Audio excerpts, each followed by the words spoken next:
putting the jersey over your head and playing for the Springboks. I've come to realize that I'm not a corporate animal. I think after the World Cup, I hit a bit of burnout. In the quarterfinals, I remember we had 400,000 people. If you asked me 20 years ago, would I ever see myself sitting in Mauritius? No, never. I didn't know a single person on this island when I arrived there. Whether it was launching TV shows with SABC, Castle Loud, OTV even. We did work for Mandela. Cut long story short, we arrived in Mauritius and we opened up the first standalone beach bar where absolutely nobody gave us a chance. Mind you that X has been rugby players. What are you doing here?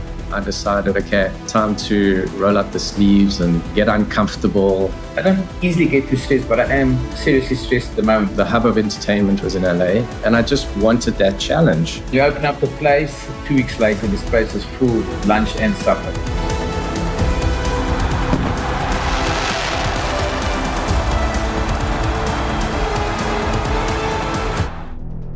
Welcome to Winning the Away Game. This show is about what happens when what once defined you no longer does. Today we have two wonderful guests that both represented South Africa internationally and performed at elite levels. Both of them had to start again in new countries, new industries, creating new versions of themselves. On the rugby side, we have a legend of the 90s, a guy who I saw play very often, mostly on opposing teams, Cabous van Westhuizen, who built his identity early in rugby and transitioned to many other industries. And in LA, in the United States, we have Brannon Phillips, who spent decades operating businesses at the intersection of culture, sport, and entertainment. Both men have crossed borders, both geographically and personally. Both have rebuilt identities that once gave them certainty, and both has come back with confidence, success, and built meaning from scratch. In this episode, we want you to know what actually carries over from elite sport into business and what doesn't, and how you win the away game when no one is clapping anymore. Welcome. Very excited about today's episode. Flip, are you ready? Justinus, that's a mouthful indeed. Very, very happy to have today's guests on. Personally, a hero of mine, Cabous van Westhuizen, Pretty Cabousie, what we used to call him. Very keen to chat to him and to discover Brannon and the wonderful work he does. Brannon Cabous, welcome.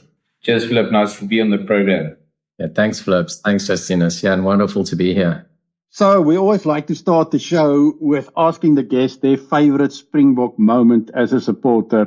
Tell us the story, tell us the connection, tell us the people you were with. Cabous, you want to go first? Okay, let the brains trust go first. Yeah, like I mentioned earlier, I think it's the old cliche of putting the jersey over your head and playing for the Springboks. But it was quite a stupid story. So I've heard via the grapevine, we're talking about the 93 tour to New Zealand, that I made the Springbok team. So we had to go down to Cape Town to get captain, everything. And those days, there was a place called Sports Cafe, which was the place in the waterfront that one had to go out, obviously on a Friday night, because we're getting capped on a Saturday morning.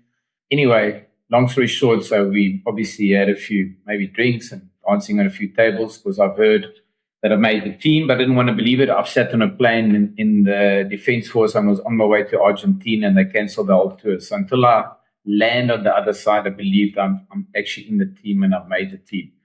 So anyway, so we had a bit of a late night and I arrived at the hotel the next morning and there's nobody there. Absolutely nobody.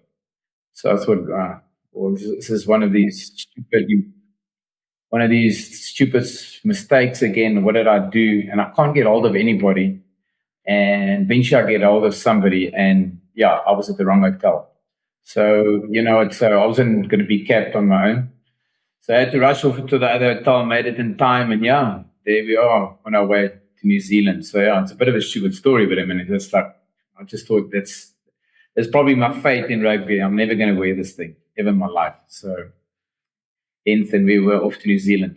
Yeah, I mean, guys, I'm sorry to drop in a 95 scenario, but I mean, it's edged into my brain. And, I think South Africans love context. So I think, look, it was so pivotal at that time. Before 95, from a sporting perspective, we never really had, besides cricket, we never had that moment that truly brought the country together.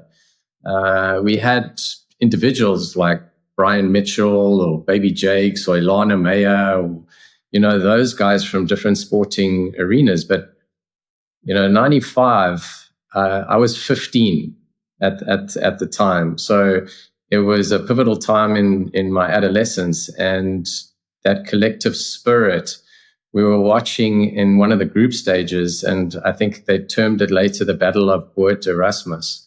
And Justinus, this is good for you because you live in Canada now as well. But I mean, that was just such a moment. I mean, the energy in the restaurants and the public viewing sites were just electric. And I think it was also interesting because we had a lot of fear after that game with all the red cards.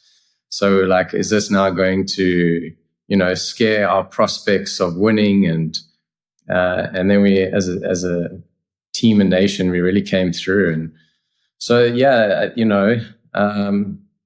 looking back, I'm not too proud that we fought like that, but then again, it also paved the way for the way the team evolved to what it is today. Yeah, those are great memories. I particularly remember, James Dalton going in there, teaching those Canadians a few lessons, and I think it's himself as well. Brannon told me, I didn't know, but actually James Dalton and Ollie Leroux had a boxing match last year.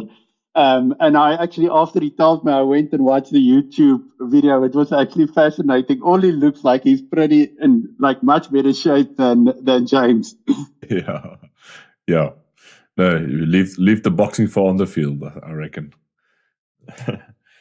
Cabous, you obviously you had a hell of a rugby career, and you played with the long locks and seen as a sort of a rebel, back in the day with you and James Small, and we all had your posters on the wall.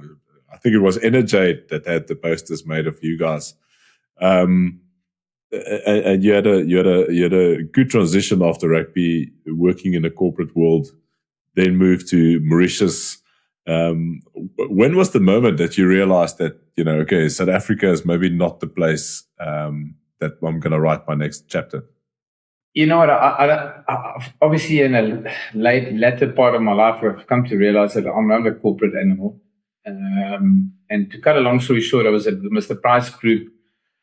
Basically, when Robert Dupree joined the Mr. Price Group years ago, every year, it was I basically got to know everybody at the Mr. Price Group and everything. And every time Rob would say, come and join the company. And I'd say, let's give me one more year to play rugby, one more year. And eventually when he became MD of the Mr. Price Home Store, basically, they offered me his job and I just couldn't refuse. And then after 10 years of doing that job, myself and the missus became on holiday. And it's a long story, but I'll shorten the version now. And we just saw the island. We got back to the island, and my missus, out of the blue, said to me one day, why did we go stay in Mauritius? I said, sounds great. What are you going to do?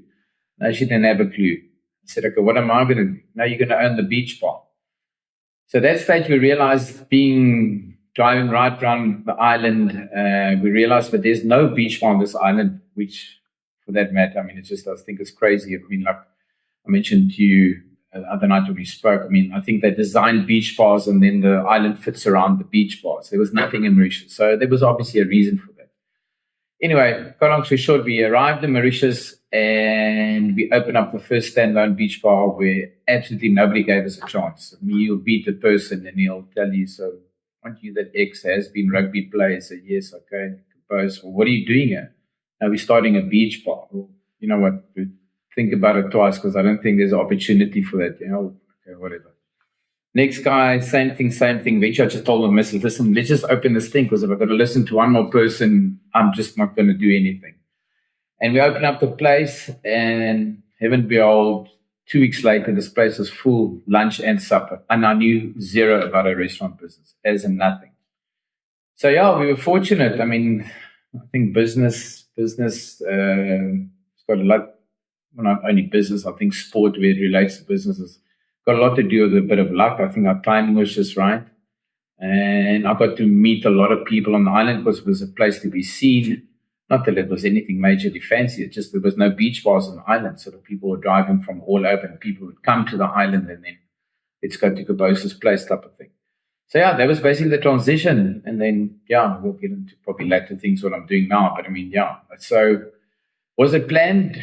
If you asked me 20 years ago, it's now nearly 19 years, would I ever see myself sitting in Mauritius? And like, what are you talking about? No, never. So yeah, probably that's my journey. And ended up in Mauritius, which is home away from home now. It's been like nearly 19 years, but I still can't speak French, like I mentioned to you. So I'm starting to doubt my intellect. So let's not venture too much on the brain stress side of things. I think that's quite interesting, Cabous. I think all of us that we sit abroad as South Africans, we will never say that was part of a plan, but yet here we are. Brannon, yourself, you built a pretty successful career in South Africa. What motivated yourself to go overseas? Yeah, started in Johannesburg from the early 2000s. I started work really when I was 19, and then I was doing correspondence through UNISA. So I had good exposure from a young age into my career. And I think earlier on I had incredible opportunities. We did work for Mandela.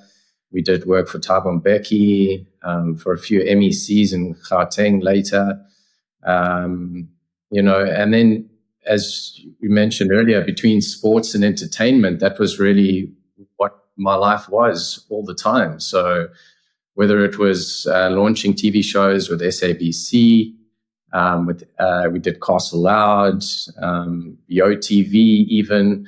Then in 2000, I we're doing some work in Cape Town. The media world shifted as well in South Africa. Media 24 opened their headquarters in Cape Town. And, we kind of just wanted a shift. And so we moved our headquarters to Cape Town. And then we did incredible work in Cape Town as well. We did for 3 different mayors. We did big projects. And at that time, we had very big production company as well. And the last big production we did was around FIFA in 2010. And I think after the World Cup, I hit a bit of burnout. It was such a massive project for us. On the quarterfinals, I remember we had 400,000 people in our event footprint from 10 in the morning until 11 o'clock at night. And we had 16 lost children that we had to get back to their families by 12 p.m. before they went to safe houses. That was just like the intensity of the event. And it was 6 months. And before that, it was, the pre-work before the World Cup was also intense. But having that exposure with international teams and coming together was really special. And during the World Cup, we met a lot of people from overseas that were in South Africa. And it kind of started building into some other projects after 2010. And then, it came to LA 2010, 2011, 2012, just to do a bit of a reconnaissance, have some meetings, start kind of feeling out the lay of the land. But also prior to that, we had always done opportunities with the US and the UK. One of the founders of CSA was Sol Kersner back in the day, used to bring all the Miss World judges. We introduced Naomi Campbell to Mandela back in the day. We brought Jean-Claude Van Damme to South Africa, Iman, Herb Brits, you name it. So we always had that, but it was never strong enough for us to take that risk and leap of faith.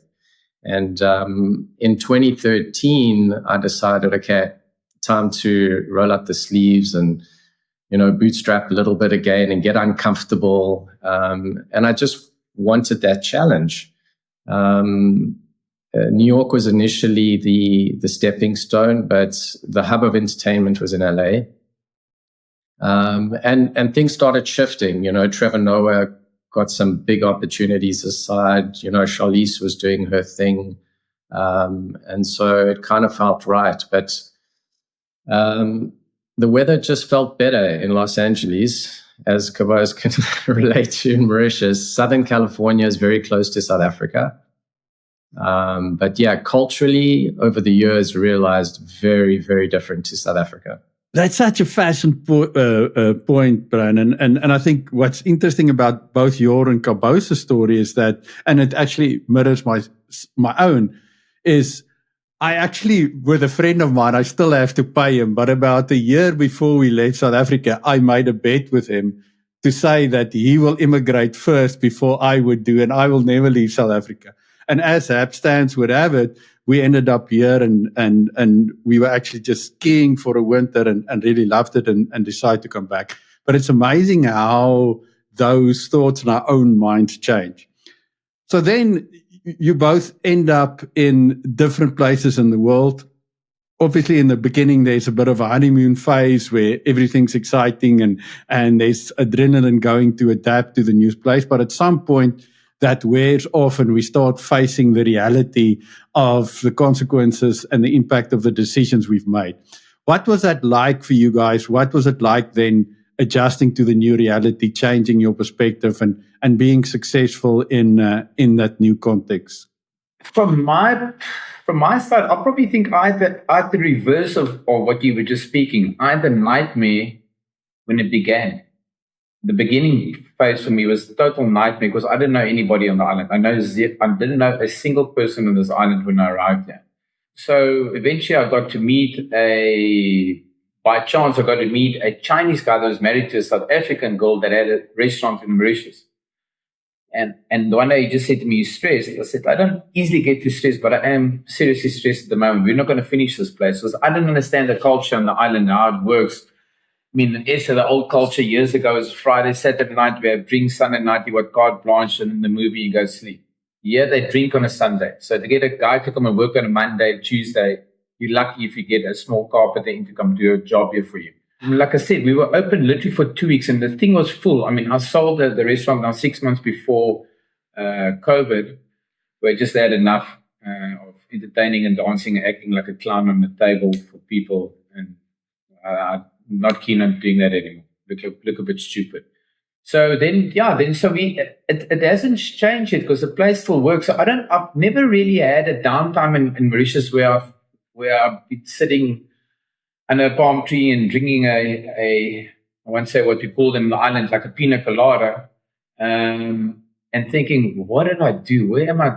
Why did I actually arrive here? What did I come and do in Mauritius? I mean, shit, I could have done probably some other move or stayed at the company and maybe ended up at the board at Mr. Price or something, which I look back and say I'm glad I didn't do because I'm not a corporate animal. And so I've never really had a bad part in Mauritius.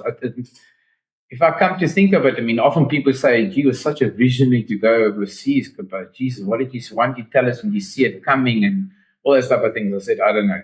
They're far from it being a visionary. I've never been, I never will be. It was probably a bit of luck and just a change of scenario, scene. And it worked.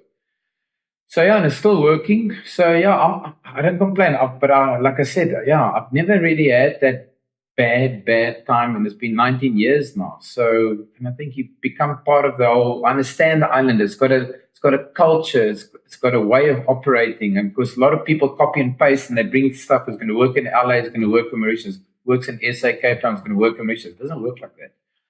So, yeah, to get back to your point, have I ever had a bad time? And no, I haven't. There's nothing to complain about. Of course, like Flip said, we'll touch upon the culture thing and all those things that changes. I mean, like a stupid thing, I got divorced from my wife, not because we were fighting. It's just that we grew apart. And I'm remarried a French woman who is from France. A big family from Saint-Tropez. She's been a wine distributor for 25 years on the island.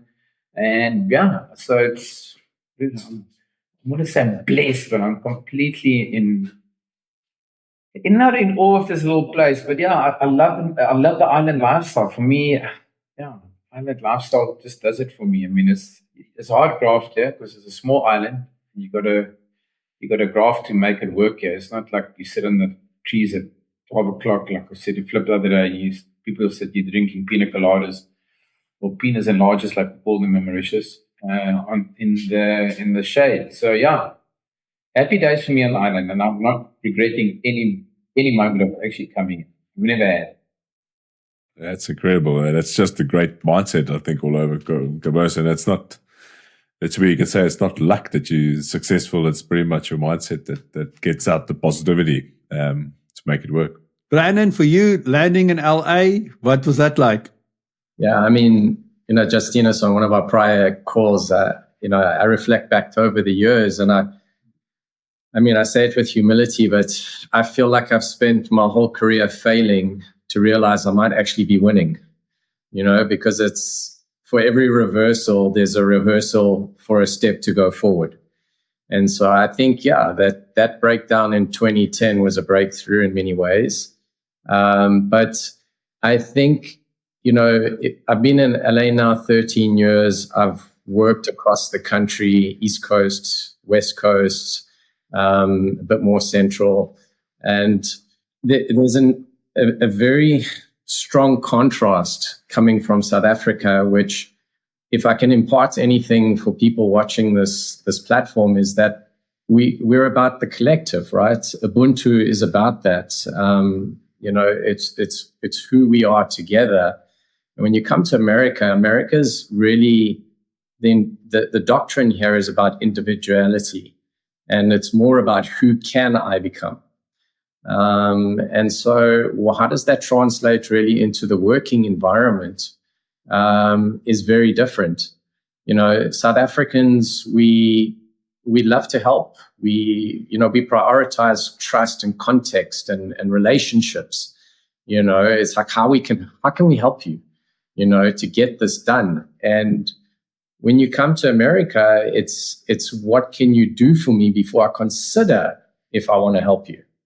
I think that's something that I really struggled with over the years, and I think as well as South Africans, I think we because of our environments, our upbringing, we have this sense of intuition going into certain situations. Like Cabous just shared that story about the TV. That was an intuitive moment that prompted this energy and this insurgence of momentum. And I think in America, they're very structured. It's very systems based. It's about trust, and you've got to have absolute clarity. So over the years, it's in a very good way as well, because it's up the ante for us as a global organization. We've had to prepare a lot more going into environments, as opposed to coming into a working forum and saying, well, we did this and that's how it went. But when we sat in a room here and you would tell them about these really big projects that we did, it didn't hit home, because xenophobia is not the right word, but, Americans want to know facts. They want to know, okay, well, what have you done in America? And now how are you going to orchestrate this? And at what speed? In South Africa, and I think especially as we transitioned after 94, you really had to learn how to read the room, especially in a business forum. And you had to figure out how to uplift the collective within that forum to get the best out of people, as opposed to coming in there with authority. And coming to America, I had that. That was a skill that I thought I honed in South Africa, and I came here with confidence. But in the business setting, that was almost considered as a weakness or lack of confidence. So in America, I think you have to stand with authority first, and then you can consider bringing the collective up later. And that was hard. That was a real hard hat for me to hone in and master later. Wow, that's interesting. I've never thought about it that way until you mentioned it. But I think Canada probably a little less than the US, but it definitely is on the US side compared to South Africa, where that traditional rock star approach of driving seems to come across more than the collective, let's do something together where everybody benefits. Yeah, I mean, something that I tell my American counterparts here is I say, in South Africa, we have a word when we say hello, it's sawubona, and what does sawubona mean? It means I see you. It's about a moment of being present where you acknowledge somebody. I mean, that in itself speaks volumes, right? Awesome. Okay, so I think going down that theme, that involved some reinvention and some shift in some of your own paradigms, right? Where, both of you, if we go to Cabous, you obviously had a very successful rugby career and then as an executive in South Africa, and now you transplant to a new place where none of that reputation or that preceding things is helping you. Was there any moments where you had to relearn and what was it like building that new reputation now and doing things from scratch where people don't know the Springbok rugby player or the executive? Yeah, it's obviously my scenarios. I think is I won't say completely different, but it's definitely, how can I put it? It was not as challenging as what Brannon had to endure going to LA from Cape Town, from me to Mauritius. Mauritius has always had this affinity with South African. One day he wants to tell his grandkids, you know what, Opa was in Mauritius in 2010. And the grandkids go, oh, Dad, so happy. When we got here, there was a few challenging things because, luckily a lot of the things, I was no marketing guru like Brannon, but I just replicated a lot of things that actually work in SA that I thought after a while, after understanding a little bit how the island works and how it suffices, is that I could implement things here that work in SA. And they've never done it here before. Because you need to understand this island is so small, and there's some people that stay on the island that never see the sea. Now, we're only 60 kilometers by 50 kilometers, and if you ask them, but Madame, why don't you go to the sea? The bus, he doesn't come here. So that's what you have, and that's what you're dealing with on the island. We were a cane cutting island. That's what they survived on. We actually taught a lot of South Africans up the North Coast and Natal how to actually grow sugar cane. So, and then they started diversifying into all different spheres. So for me to replicate some stuff that, especially in the hospitality environment, a stupid thing. I could never understand why we didn't do buckets. There's a common thing in SA. If you want to order beers, you order 6, you get 1 free. Order 6, you get 2 free, or whatever. Get your bucket, but you don't walk with one beer to the table all the time. So I went to breweries and I said, can't you just get me a few buckets, brand the stuff? And now when you come to the island, it's all over the island. So we implemented some stuff that were working in SA already, but it was going to add value to the island. But I've also, where I saw a little bit of a difference was, my business was working and the business is flourishing. So I wanted to add value to the island. Hence the reason why I rather wanted to start contributing towards helping the locals in different projects. And we coached rugby here for 6-7 years until my mate eventually decided to go back to Australia. They're big farmers in Australia, and then I decided, listen, I've had enough now. It's time to move on to more cultural things, or just start to uplift the community, because it's a poor country. There's obviously a lot of very rich individuals buying property and stuff here on the island now for various tax reasons, etc., etc. But if you look at the whole, that's the top of the pyramid. That's fine for 10% of the island that's really got to get sometimes obscene money, and then the rest, they haven't got a lot of money. So you can add a lot of value onto the island. And that's when we started getting involved. So instead of just driving my restaurant, because this thing was working. I didn't have to do any advertising. When we coached rugby, lucky there's a guy like Gavin Variges in SA, and he helped us brand our jerseys. And he said, Cabous, what do you want? I said, I need jerseys, Gav. He said, well, can I have the SA rugby legends on the sleeve? I said, you can go in the chest. I don't care. I just need rugby jerseys. How many sets do you need? And he just sent all of them. So we had the beach house on the chest. Now we're playing in the south and the west and the island with our team, and we're starting to win, and the people are coming. And it's a whole community project again, because I own the bar. I need to run the bar, and then another guy's got this butchery. He has to make the boerewors rolls, so it's a whole community thing. And that money that we made at the rugby, we gave back to the community, and like simple things. But there is so much value to add here, and that's when I started to understand the island more. And it's not one of those things. It's not like you have to advertise and tell the whole world. I don't like doing that type of things. It was nice to do it in a subtle way, but to get the brand out there anyway. So people were saying, "I'll be playing in South. What's this beach house thing? What's that?" No, it's a beach bar. Beach bar. C'est pas possible. It's not going to work. Where? Oh. No, it's in the north. Who's it? No, it's mine. What? Okay, we're coming. When? Can I come tomorrow? Yes, book a table for 20. And this thing just rolled like that. So, and then I really started enjoying the little projects that we did on the island. Like, we'll go into a neighborhood and 5 families will get together and just get me with the boerewors rolls, and we started painting the houses. Always had this little vision of people are so poor, and sometimes they haven't got the money to paint their houses. So we'd go into a neighborhood. I always had this vision of creating like a little boerkaap in some of the little neighborhoods we had with all the colors, because they love their colors as well. And it was quite like probably a bit of an acid trip when you paint the houses, because it's like lime green and pink and bright orange, but they loved it. So to go to now with 5-6 people, we paint the houses,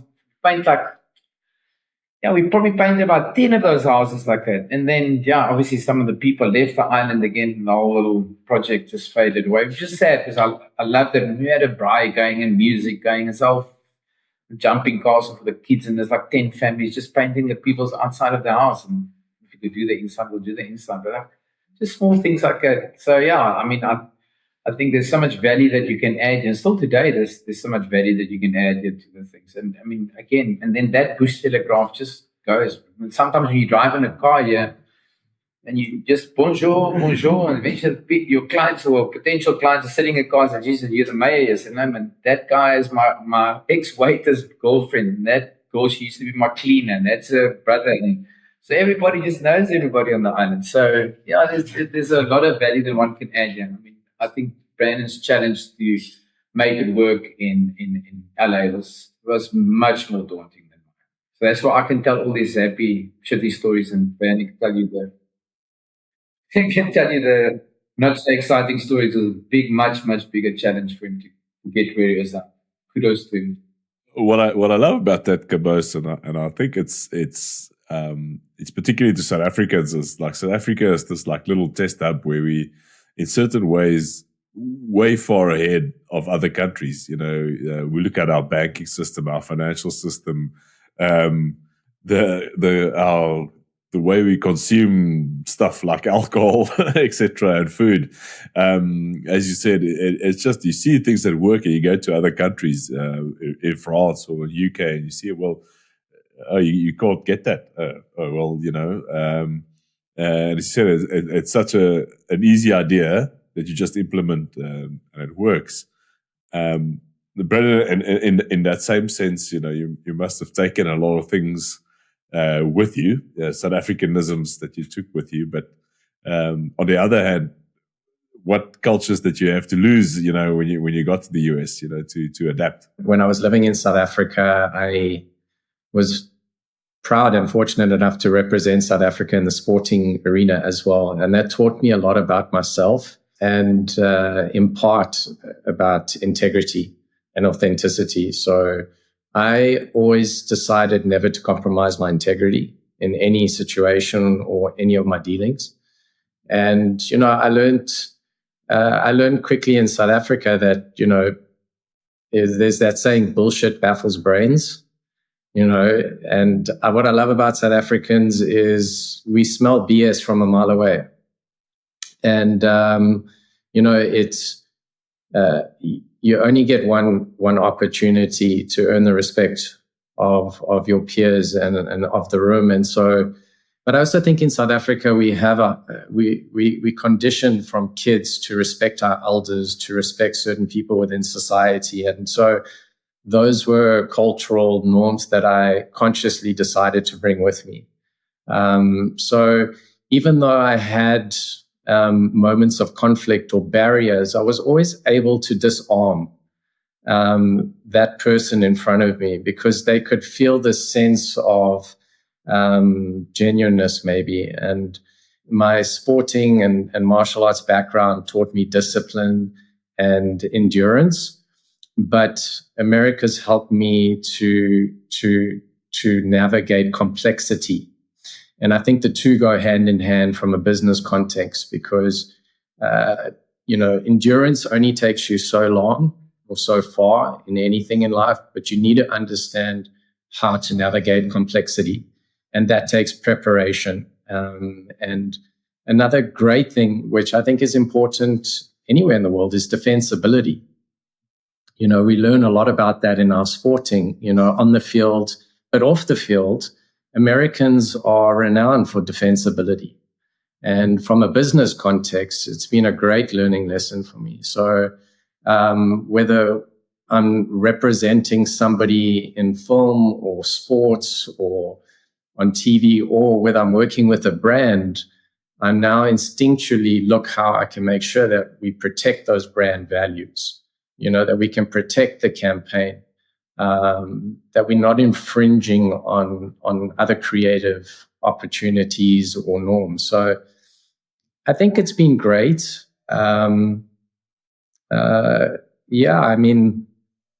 Certainly there's been moments where I've certainly considered maybe to, call it a day and come back.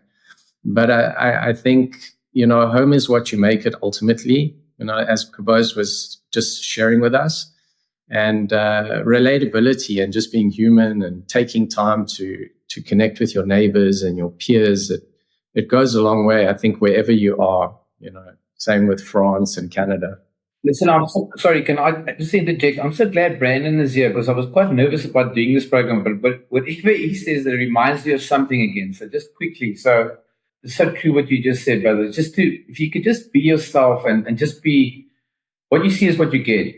And just be honest on this island, because what often happens on the island is people come here, there's a lot of bullshitters that come to islands because they hide here. And they call them the island hoppers. From here, they go to Malta, they go to Greece, they go to Caribbean, wherever they go to.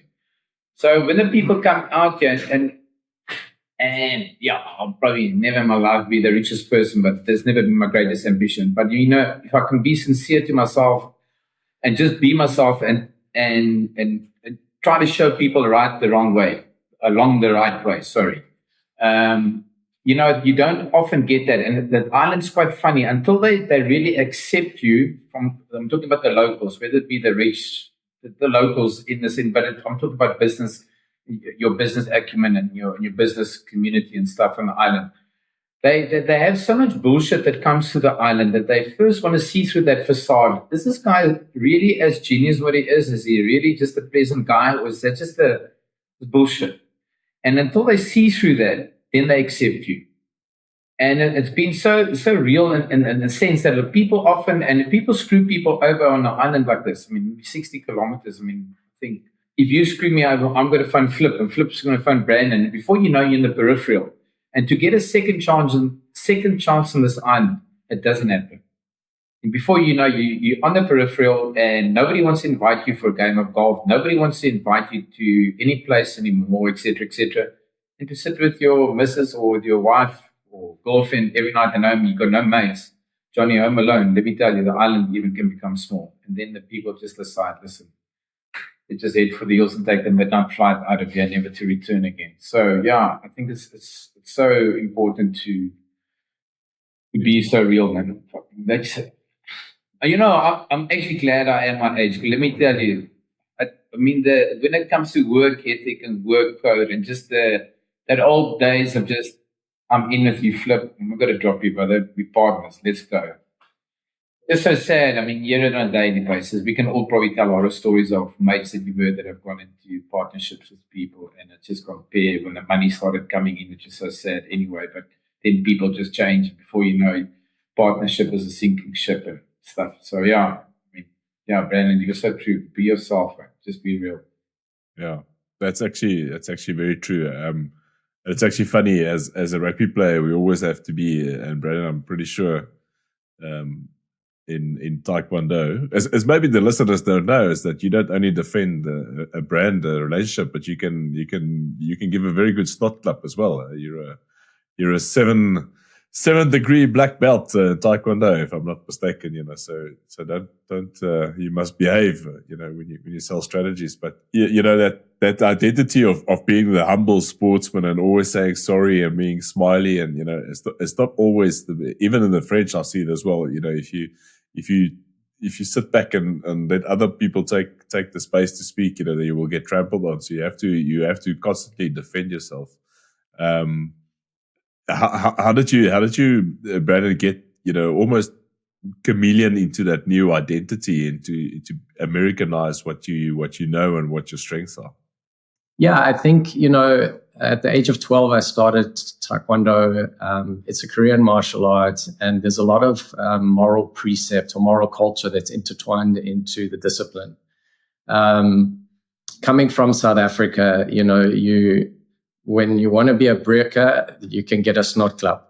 And so I learned from a young age, you always have to be humble. There's always somebody stronger than you. But with that notion and understanding that humility, the pillars, or there was a composition in Taekwondo that we talk about that is, it's courtesy, integrity, perseverance, self-control, and indomitable spirit. And those are 5 principles that I've always carried. And with that, you also need to understand you've got to be firm to the firm, but always willing to the weak. So that principle and philosophy is something that I've carried into my work environment. When you're reading the room and there's that strength, having the conviction and confidence to stand in that with humility.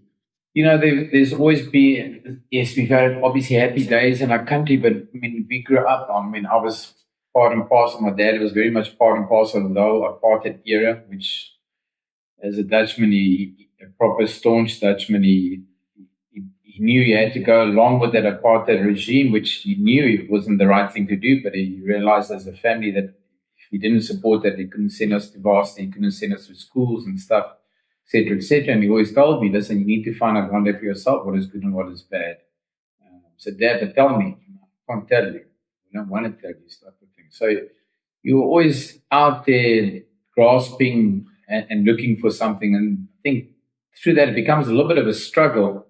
And through struggle, you want to find something to get to the better. So, that spirit of always trying to find out what is beyond that white picket fence. Isn't it something that's always been there, tempting us to reach a little bit further, go a little bit further, go into the unknown a bit more, push the barriers, push your ceiling. When is enough? I want to know more. I want to get better. I want to endure.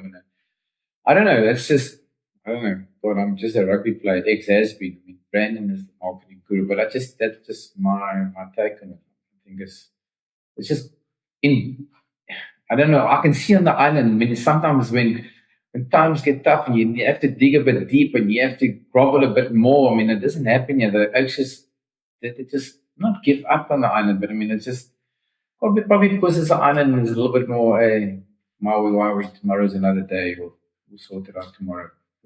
Do it now. Let's get it finished. Let's get going. Let's get it and move on from there. Get it better, whatever. I don't know. That's just my little take on it. No, I totally resonate with that.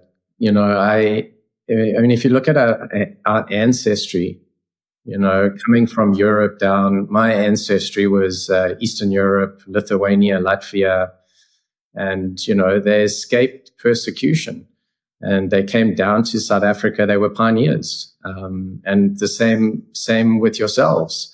And so we left our countries, which I think in itself instills resilience in that generation. There's that coat of arms for survival amongst the family unit. We have to. And so then with that first phase comes the next phase, and that's legacy, right? And so as a father, it's like, I'm doing this for my family. I'm doing this for my kids. I want them not to go through those trials and tribulations that I had to go through. So I think inherently that resilience comes through. And I think to be candid, and to be vulnerable, when I spent all those years in my training, to some, they would look at that as something which is strong. It personifies strength or resilience, but you always have internal struggles. Doesn't matter where you are or what you achieve in life. When I achieved my 7th degree, which was always my goal, at one point in my training, it was something that was impossible. But when I did, it was almost a return to self. It was a unification of myself. And in Korea, they have a term called 통일, which means unification. So the last 6th degree or 6th dan before your 7th dan, the name of that is 통일. And once I'd achieved my 7th degree, it was a weird thing that happened to me. Some people, they would take that and they would wear those credentials, and they would almost command a certain level of respect or entitlement from people in front of them because they've achieved something. But for me, it was the opposite. It actually made me more humble. And I at that point, I realized true power comes from softness.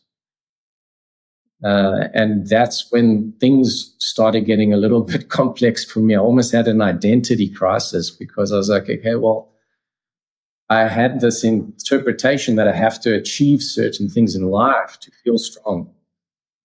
And once I achieved them, I was like, but hang on a minute. There's something totally different here. There's still a void. And so that's when the real work started, was in the silence of my own heart, But, Flip, to your point, I think, you just want to be the best that you can be. A good friend of mine, a South African in Australia, always said to me, Brannon, you playing small doesn't serve the world. So there's that, but then at the same time, it's just, we now go into legacy, and you're doing it for your kids. You're doing it for what you leave behind. But I think South Africa really gave me a beautiful foundation in that regard. That's incredible, and thank you for sharing that. I'm a big fan of the sports narrative and how it translates into the corporate world, and I think you gave us a little 2-minute masterclass there about and what it is working hard to get your success, but be humble about it and chase the next thing without chasing your tail all the time. There's a great book, Zen and the Art of Motorcycle Maintenance, that I read a few years ago. And one of the stories or one of the sayings he says in the book, and it's really to that theme that almost the identity crisis that comes with success. And what he says is, for him, he eventually realized that it's the side of the mountain that sustains life, not the peak. Because whatever peak you reach, you actually end up with a better view to see more higher peaks. So if your identity is so vested in coming to the peak, that is exactly what happens. Whereas your identity is in the journey and in the becoming rather than the destination, then you can embrace whatever you're busy with and use that as a vehicle to improve yourself. And then reaching the peak is just one step in the process of becoming better. So that's such a, and for me, that was the core as well, because a lot of, my early career, I was motivated by financial success, and I wanted to make my first R1 million, and then I wanted to make 10 million rand. And every time I would get there and it would just feel, well, now obviously my goal needs to be bigger. And it was only once I sort of adjusted to that way of thinking that I realized that the actual goal is just a means for improvement rather than a goal in of itself. One thing that Flip and I talk about a lot is this, and I think you touched on it a little, Brannon, as well, is this idea of legacy and of doing things that now will go to the next step and leave the world in a better place. And I mean, all four of us obviously very passionate about South Africa, and I often talk about what can we do, especially as expats, to help build a country that works for everybody. So talk to us a little bit about your view on legacy and what are some of the things. I mean, Cabous, you spoke earlier about this idea of going to the neighborhoods and helping people paint and doing things really to uplift the community. What's some other things about legacy that really inspires you and that makes you want to do things to help? For me, and then I always take it back to it brings it back to what Brandon was just saying about being real. We had our motto in our school plays. I wasn't in any fancy school. Our motto was be yourself, so be yourself, and that's something that I've always wanted to try to follow. Was it my rugby career that I had, or was it in a corporate environment, or just not being on the island? And for me, that's what my legacy is all about. Really, it's just be yourself. I think that's what I want to leave behind. I don't want anybody to think he was this or he was this hero, he did this good. If they could just take me for Cabous, and Cabous is what it's the whole package deal is what you're seeing on TV right now on this interview. That's me. I'm no fancy airs or graces about certain things, but yes, I've got my values and I've got my principles and I've got a good base to work from. And I've been fortunate that it's been not only God given to me, but it's given to me by my parents that were instilled that type of values and morals and ethics into me. And that's the type of legacy I've found. So if I do have my funeral, and you maybe know that somebody's going there, please take a video and send it to me.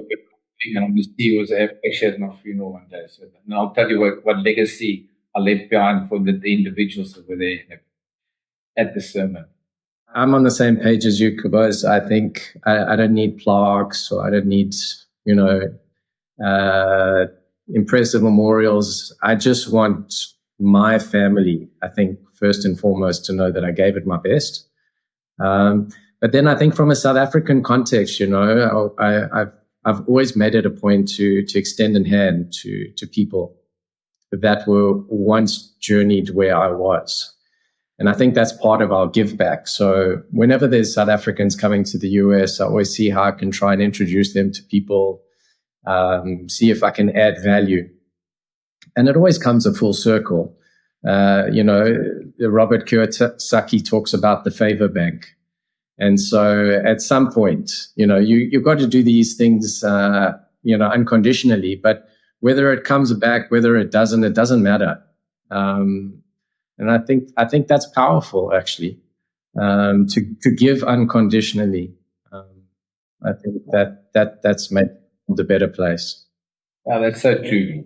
My dad, it's little principles in life, but it just does basic things, and it just brings you back to being simple and just having those basic values and morals. You can if everything goes pear-shaped, you can fall down into a certain pace.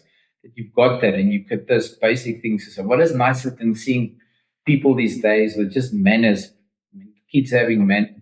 Just an old person just still opening the door for his missus, although he knows he's got an automated remote for his car to open the door for. He'll still walk and still open the door for. It's beautiful to watch people standing up for people, and just to fall back into those things that really mean a lot to me and counts a lot to me in my life. I think I'm going full circle now. Where was dark, got brought up, and I was taught to me. And those are things that mean things to me in my life at the moment. There's other things that I don't have to go down the road that I don't really regard as being part of my essence and being part of my journey on this earth at the moment. So yeah, I think. Brandon, I think I'm going to revert back to you the whole evening when I said being real, man. Just be yourself. Be there for people. I think, like you said, you hit the nail on the head when you said we as South Africans, we always want to reach out. I'm having a great relationship with my wife at the moment, which I dearly love and everything. Hope she watches this podcast, this interview.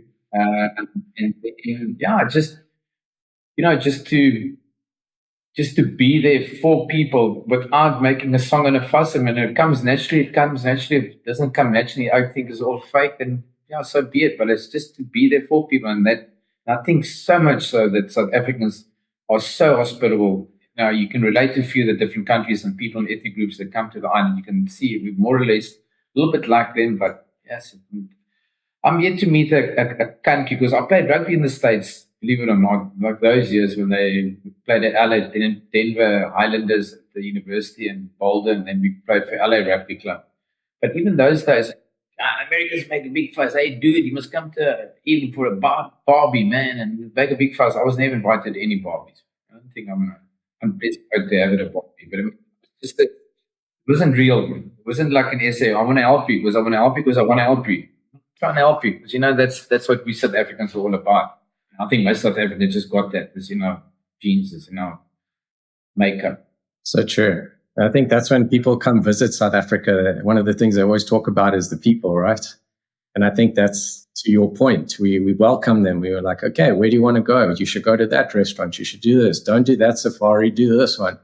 So as we draw towards the end, I want to ask just specifically in both your contexts, if somebody is considering going to Mauritius or somebody is considering going to LA, we'll make it specific to LA because the US obviously is so big, but if somebody is thinking about that as potentially a next step in their evolution or career, what do you think is some of the things they should consider? What is the opportunities that is abound?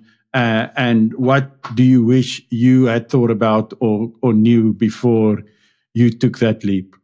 Yeah, from my point of view is, from my point of view, I'm going to give it a whole punch here now. If you don't come buy your property from me in Mauritius, because what we're selling is a lifestyle, I'm going to be very unhappy with this.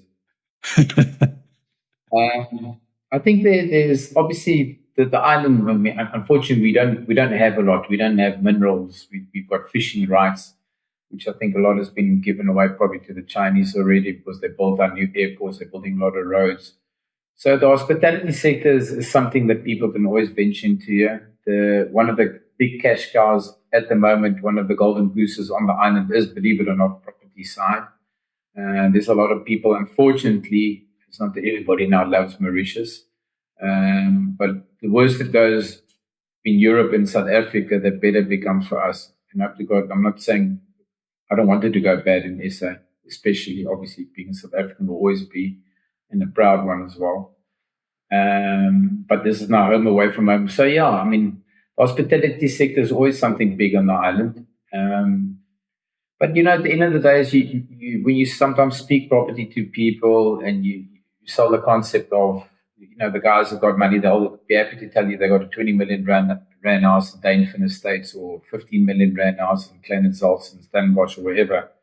You tell the guy, okay, Flip, you obviously been very successful, but just it started that house, and you know what? That house, that size, that price, you're never going to see again. You're probably going to pay double because what we're selling is a lifestyle. And I think that's where a lot of people like me, you guys aren't there yet. When you come to your last quarter, I think it's all about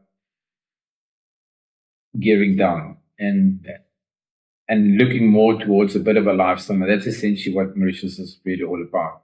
And it's, people come here, but they don't always tell you it's about the tax breaks, because that's really what it's probably all about to most of them. But I mean, I think it's about the lifestyle that we can offer in Mauritius. And it's an easy country probably to delve into because everything gets conducted in English here.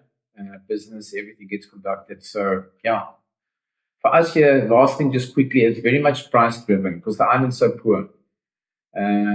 So if you got a Rolls-Royce product and you're selling it at Mini Cooper prices, you're in the market. But if you're going to charge Rolls-Royce prices for your product, it's not going to work. And please, whoever's coming to Mauritius, just one leap of faith that I need to give you guys, please do your homework before you get here. Because whenever it works in your country, it's not necessarily going to work in Mauritius. Because you need to understand the culture, the pace of the island, however it functions, how you get the machine rolling is completely different to where you guys are from. It's an island environment and it's got a different pace and culture. So please do your homework before you come. Or phone me if you need any advice. I'm not saying I've got all the answers, but I can at least point you in the right direction. Cabous, you segued for me. I think it's, and to give it a spin back to the podcast, I think winning the away game for me is, it's not about beating the system, right? It's about learning how to navigate it without losing yourself, with not losing yourself. And, I think coming into the Americas, particularly the US, I think, again, I mentioned on it earlier, but you just need to be prepared that the US it's about clarity, it's about speed, it's about defensibility. And as South Africans, we come here with trust, context, and continuity to some degree as kind of like our decision-making points. So yeah, I think one lesson that I did learn moving here is I was fortunate that I still had a business that's operational in South Africa. And I always had a fallback in those moments when things weren't going well. So we always had the ability to apportion billing across different markets. And I think that flared well in our favor. Because there are moments, especially in my industry, there's a lot of spade work before you actually get a deal. It can sometimes take like up to a year before a project kicks off. And so, how do you sustain yourselves in those pockets? So you've got to have that continuity throughout. Homework is everything. You've got to have a plan. One of my mentors in the past was an amazing South African by the name of Robert Maybury. And he's in the oil and gas sector. And, he's got he restructured ExxonMobil and TransCanada and these kind of companies. And he always used to say to me, Bran, a fool with a plan can outsmart a genius with none. And I'd be like, okay, Rob, I get it. All right. So even if you have a plan, it's something more than nothing. And it may not work, but you refine it as you go. And so I think, have a team. I think, I'm again in the next process of looking for a new coach, a business coach. You have to, as Justinus said, you got to be vulnerable. You got to be willing to learn all the time. Doesn't matter where you are in life. You got to be coachable. So it's sometimes good to put yourself out there, get somebody new, and chop you at the knees and build up again. Brannon, have you ever thought about writing a book? Wow, thank you. It's an honor. Because with all these anecdotes, I'm trying to remember, I should have written down all these very anecdotes you said tonight, because I'm trying to remember, and the next one just becomes better than the previous one. I can't remember often. If Flip can tell us what were those 7 things you learned at Taekwondo, if you can just tell me what those 5 words were that you mentioned, I'll be very impressed. I'll be very impressed. Like, Cabous, remember, I'm the forward here. Not supposed to remember things for a lot. Yeah. No, courtesy, integrity, perseverance, self-control, and indomitable spirit. So, you've got to have your composition. It's your tenets, in life that carry you through those hard times. So that's awesome. Well, thank you very much, guys. That was really special. It's amazing. It's the first time. It's the biggest time difference I think we've ever had. It was 7:00 in the morning for Brannon in LA and 7:00 in the evening for Cabous. So we literally spanned halfway around the world in this interview. And I think that's a little bit of what winning the white game is about. It's like connecting to successful South Africans like you fellows all around the world. And we really appreciate it. And loved hearing your stories, and thank you for being with us and being vulnerable. Yeah, guys, just from our point of view, thanks. Brandon, you said you were more behind the scenes. I haven't done this thing, one of these interviews like this for ages as well. So just want to say thank you so much for inviting me as well. Brandon, was obviously awesome to meet you as well. All the best, bud. And LA, look after yourself. Go from strength to strength. Flip, thanks. Much appreciated. We didn't really know one another. A little bit of older than you, and Justinus, thanks for you guys at the back offices and everything for putting this together. Much appreciated. We'll come visit if you can still give us a table at the beach bar. I'm still organized that. I'm not going to dance on the table for you, but I can organize the table. And I echo that. Thank you. It's been an absolute privilege. Cabous, wonderful to share that stage of vulnerability with you, and Flip and Justinus, thank you for being the glue. Thank you for affording the South African diaspora a platform like this. Yeah, truly a privilege. Thank you. And if you're ever on the West Coast or in LA, please let me know, and would love to continue the conversation.